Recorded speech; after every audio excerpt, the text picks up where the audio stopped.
नमस्कार मित्रों, नमस्कार आप सबको मेरा नमस्कार। मेरा नाम अश्विन वैद्य है। आज मैं आपको अच्छी रचना सुनाने जा रहा हूँ।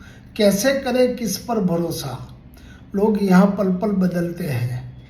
कैसे करें किस पर भरोसा, लोग यहाँ पल पल बदलते हैं। प्यार को अब प्यार कहाँ, बस खेल ही समझते हैं। सोचते नहीं किसी का दिल दुखाने से पहले, बस फायदे के लिए ही रिश्ते जोड़ते हैं और फायदे के लिए ही रिश्ते तोड़ देते हैं।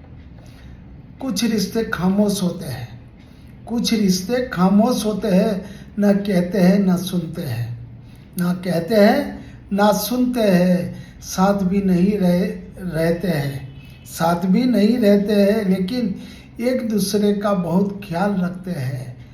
एक दूसरे का बहुत ख्याल रखते हैं। कितने प्यारे होते हैं ऐसे रिश्ते, कितने प्यारे होते हैं ऐसे रिश्ते। Thank you, thank you, thank you.